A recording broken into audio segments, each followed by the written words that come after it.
दिशाइंट में आप सभी लोग का स्वागत है एक नए वीडियो में। इस वीडियो में हम क्लास 10th साइंस चैप्टर 1 रासायनिक अभिक्रियाएं एवं समीकरण, इसमें हम MCQ क्वेश्चन और आंसर राइटिंग का पूरा डिस्कस करेंगे। तो आइए वीडियो को बिना देरी किए स्टार्ट करते हैं। नीचे दी गई अभिक्रिया के संबंध में कौन सा कथन असत्य है? Lead oxide plus carbon arrow lead plus CO2 gas. Option A, सीसा अपचयित हो रहा है। ऑप्शन बी, कार्बन डाइऑक्साइड उपचयित हो रहा है। ऑप्शन सी, कार्बन उपचयित हो रहा है। ऑप्शन डी, लेड ऑक्साइड अपचयित हो रहा है। इसमें इस तरह से बना दिया है पैटर्न। तो इसका राइट आंसर ए और बी है।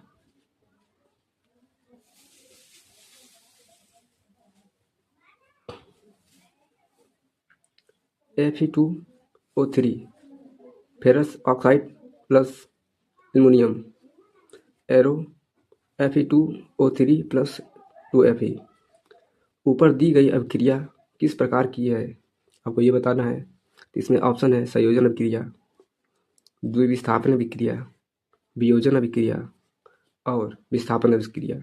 इसका राइट आंसर जो है ये विस्थापन अभिक्रिया है। और ये रहा लास्ट। लोहे चूड़ पर तनु हाइड्रोक्लोरिक अम्ल यानी HCl डालने पर क्या होता है? हाइड्रोजन गैस एवं आयरन क्लोराइड बनता है। ऑप्शन बी, क्लोरीन गैस एवं आयरन हाइड्रोक्साइड बनता है। ऑप्शन सी, कोई अभिक्रिया नहीं होती है। ऑप्शन डी, आयरन लवण एवं जल बनाता है। तो इसका राइट आंसर है जो हाइड्रोजन गैस एवं आयरन क्लोराइड बनता है। Option A is the right answer.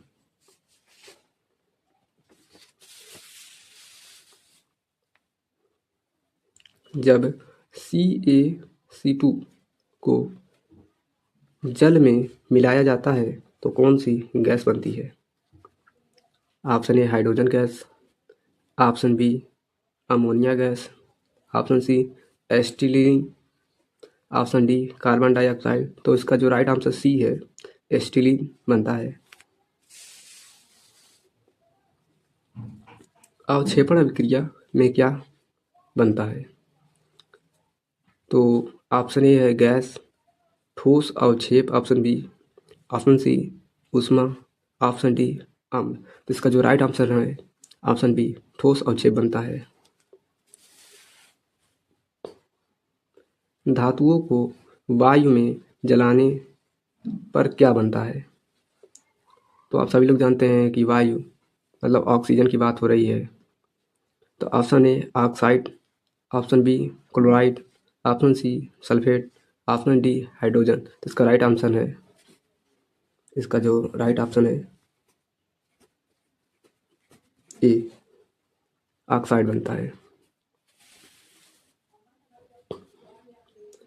रासायनिक अभिक्रिया में रंग परिवर्तन दर्शाता है। कोई अभिक्रिया नहीं हुई। ऑप्शन बी, ताप नहीं बदला। ऑप्शन सी, अभिक्रिया हुई, केवल गैस बनती है। तो इसका जो राइट आंसर है, अभिक्रिया हुई, ऑप्शन सी इज करेक्ट।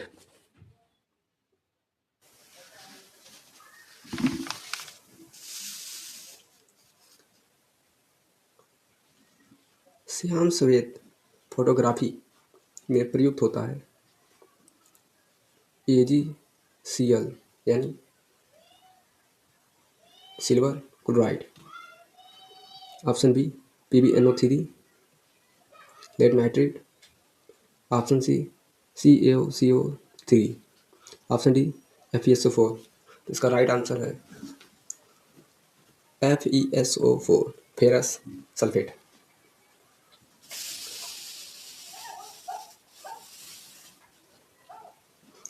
संतुलित रासायनिक समीकरण क्या है? रासायनिक समीकरण को संतुलित करना क्यों आवश्यक है? आंसर, जब किसी रासायनिक समीकरण को या में विभिन्न तत्वों के परमाणुओं की संख्या दोनों तरफ बराबर होती है तो इसे रासायनिक समीकरण कहते हैं। रासायनिक समीकरण को संतुलित करना इसलिए आवश्यक होता है क्योंकि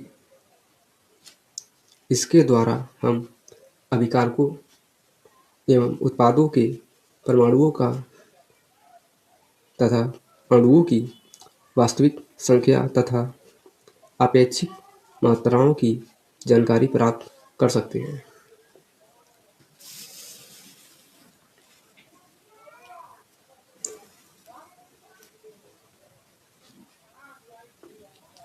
निम्न कथनों को रासायनिक समीकरण के रूप में परिवर्तित करें, उन्हें संतुलित कीजिए। ये बहुत ही महत्वपूर्ण है। आप रासायनिक समीकरण को संतुलित करना सीख लीजिएगा क्योंकि एग्जाम में 100% आएंगे।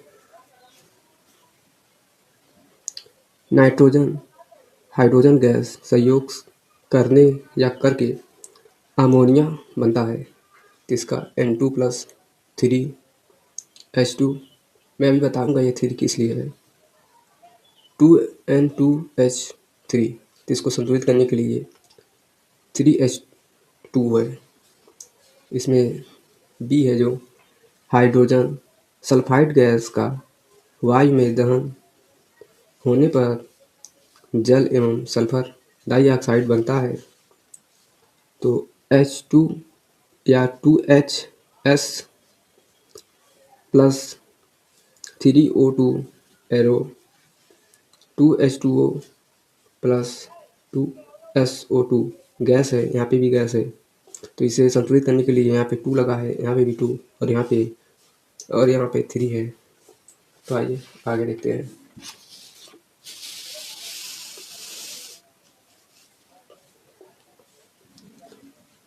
एल्युमिनियम सल्फेट के साथ अभिक्रिया कर बेरियम क्लोराइड, एल्युमिनियम क्लोराइड एवं बेरियम सल्फेट का अवक्षेपण देता है।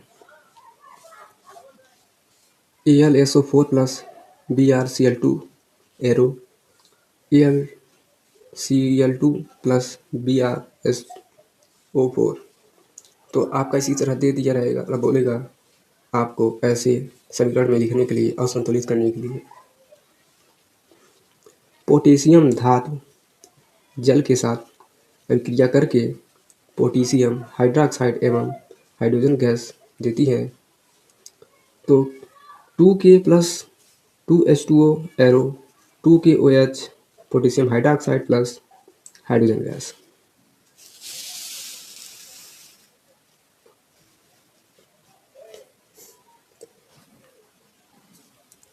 ऊष्माक्षेपी एवं ऊष्माशोषी अभिक्रिया का क्या अर्थ है, उदाहरण दीजिए।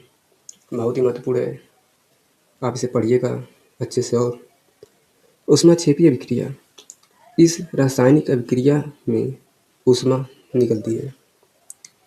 उदाहरण C+O2 कार्बन प्लस ऑक्सीजन, यहाँ पे क्रिया करके कार्बन डाइऑक्साइड प्लस ऊष्मा निकल रही है।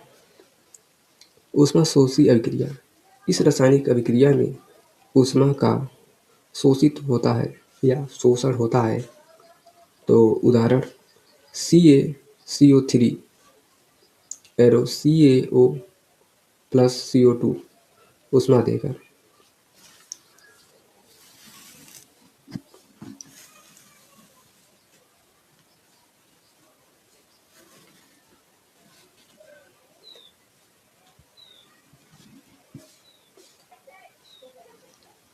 वियोजन अभिक्रिया को संयोजन अभिक्रिया के विपरीत क्यों कहा जाता है, इन अभिक्रियाओं के लिए समीकरण लिखिए। वियोजन अभिक्रिया में उत्पाद को ताप या विद्युत के उपस्थिति में सरल भागों में वियोजित हो जाता है तथा संयोजन अभिक्रिया में दो यौगिक आपस में क्रिया करके एकल अर्थात एक उत्पाद का निर्माण करते हैं। अतः स्पष्ट है कि ये अभिक्रियाएं विपरीत होती हैं। उदाहरण में 2Mg + O2 2MgO ये संयोजन अभिक्रिया का उदाहरण है। उदाहरण 2 H2O या इसे 2H2O एरो 2H2 + O2 ये वियोजन अभिक्रिया है।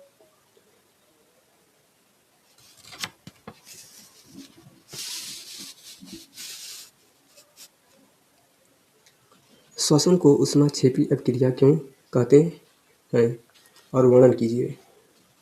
श्वसन को ऊष्माक्षेपी अभिक्रिया कहते हैं क्योंकि इसके अंतर्गत भोजन छोटे छोटे टुकड़ों में टूटता है। इसके फलस्वरूप ऊर्जा उत्पन्न होती है जो हमारे शरीर को कार्य करने की शक्ति प्रदान करता है।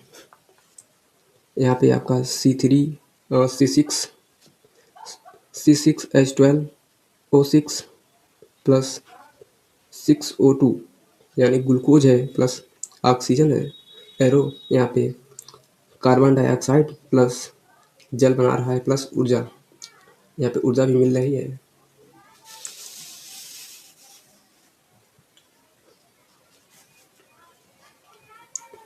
उन वियोजन अभिक्रियाओं के एक एक समीकरण लिखिए जिसमें ऊष्मा, प्रकाश एवं विद्युत के रूप में ऊर्जा उत्पन्न की जाती है। ऊष्मीय वियोजन या इसे प्रकाश वियोजन भी कह सकते हैं। जब किसी पदार्थ को ऊष्मा देकर वियोजित किया जाता है तो उसे ऊष्मीय वियोजन अभिक्रिया कहते हैं। उदाहरण में CaCO3 कैल्शियम कार्बोनेट है। यहाँ पे जो संकेत है ये ऊष्मा का है। CaO यानी कैल्शियम हाइड्रोक्साइड प्लस H2O बना रहा है यानी कार्बन डाइऑक्साइड बन रहा है। अब विद्युत वियोजन देखते हैं। विद्युत वियोजन जब किसी पदार्थ को विद्युत प्रवाहित करने पर वियोजित होता है तो उसे विद्युत वियोजन अभिक्रिया कहते हैं। उदाहरण में 2NaCl विद्युत प्रवाहित करने पर 2Na प्लस Cl2 बनता है, अर्थात कह सकते हैं सोडियम और क्लोरीन गैस बनती है।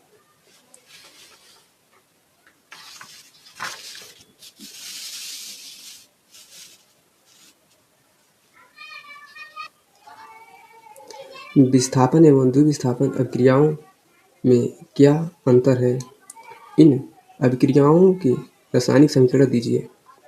आइए देखते हैं।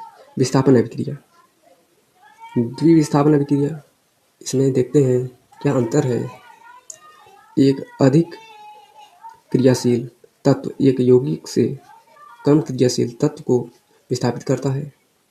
वहीं अगर दूसरी बात देखें, द्विविस्थापन में दो यौगिक के आयनों में आदान प्रदान होता है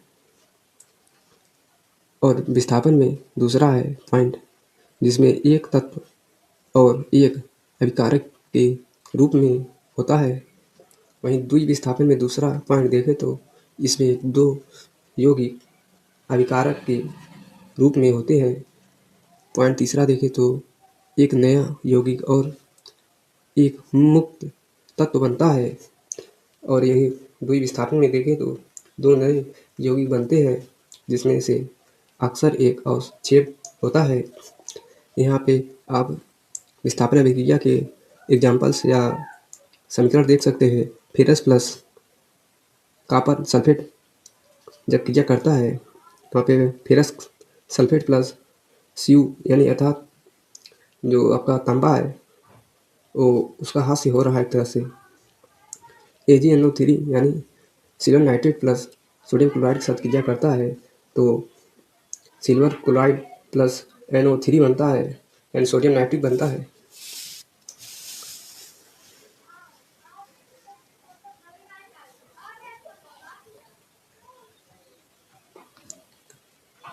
सिल्वर के शोधन में सिल्वर नाइट्रेट के विलयन से सिल्वर प्राप्त करने के लिए कॉपर धातु द्वारा विस्थापन किया जाता है। इस प्रक्रिया के लिए अभिक्रिया लिखिए। यह रेडॉक्स अभिक्रिया है जिसमें कॉपर यानी Cu का ऑक्सीकरण होता है और फिर सिल्वर का अपचयन होता है जिसमें हो ठोस सिल्वर के रूप में शुद्ध सिल्वर मिलता है।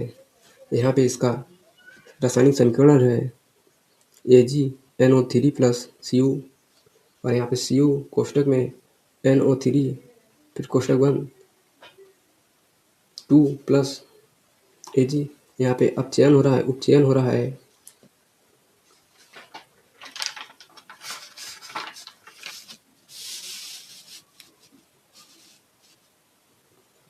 अवक्षेपण अभिक्रिया से आप क्या समझते हैं? उदाहरण देकर समझाइए। अवक्षेपण अभिक्रिया वह रासायनिक अभिक्रिया है जिसमें दो रासायनिक या आयनिक यौगिकों के विलयन को मिलाने पर एक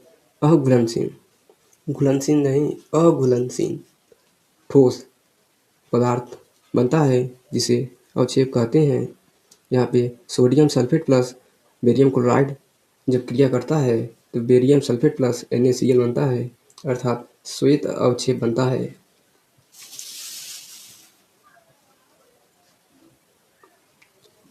एक भूरे रंग का चमकदार तत्व X है को वायु की उपस्थिति में गर्म करने पर वह काले रंग का हो जाता है। इस तत्व X एवं उस काले रंग के यौगिक का नाम बताइए। तो तत्व X है जो कॉपर है तथा काले रंग के यौगिक का कॉपर ऑक्साइड यानी CuO है।